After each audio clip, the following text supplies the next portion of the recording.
महाराज जी, आपके चरणों में कोटि-कोटि प्रणाम। महाराज जी, बहुत बार जीवन में ऐसा समय आता है कि गलती ना होकर भी मतलब हम गलत सिद्ध हो जाते हैं। तो महाराज जी, हमें उस समय जवाब देना चाहिए, सही समय पे राधा रानी पे छोड़ देना? नहीं, जवाब देना चाहिए अपने को। सामने जो जैसी स्थिति है, वो पर्दा रहित करना चाहिए। जैसे कोई हम पर आरोप लग रहा है, तो हम उसको पूर्ण रूप से साफ-साफ बता देते हैं। इसके बाद नहीं मानता, तो राधा रानी पे छोड़ देते हैं।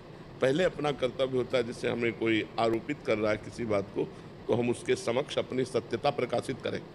इसके बाद वो नहीं मान रहा है, तो फिर श्री जी पर छोड़ देते हैं। इसके बाद भी हमको दंड मिल रहा है, तो अपना प्रारब्ध मानकर भोग लेते हैं कि पूर्व का कोई प्रारब्ध है जो जबरदस्ती हमको आया है और इस रूप में दंड दे रहा है। जहाँ हमारा कोई अपराध नहीं, लेकिन मेरे अंदर जलन पैदा हो रही है, ऐसी चेष्टा हो रही है, इसका मतलब मेरा कोई प्रारब्ध भोग है, पूर्व जन्म का कर्म है जो यहाँ आकर मुझे अपना परिणाम दे रहा है।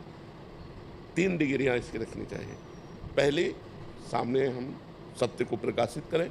दूसरी, प्रभु के ऊपर छोड़ दें।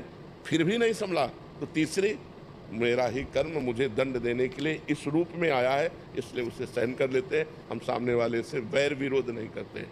ऐसा भाव रखना चाहिए। शिवम जी, दिल्ली से। राधे राधे। राधे राधे महाराज जी। महाराज जी, आपके चरणों में कोटि-कोटि प्रणाम। महाराज जी, आपने हमें 2 वर्ष पूर्व अपना दोस्त बनाया था एकांतिक में, तब से हमें यार, ठाकुर जी को दोस्त मानो, हम तो कभी भी चल बसे, क्या फायदा है ऐसे दोस्त का जो टिकाऊ ना हो। दोस्त बनाए तो बांके बिहारी को बनाए, राधा वल्लभ जी को बनाए।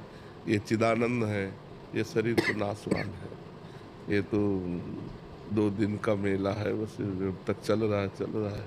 नहीं तो नहीं, तुम कहोगे हमारे दोस्त चले गए। तो दोस्त बनाए ठाकुर जी को।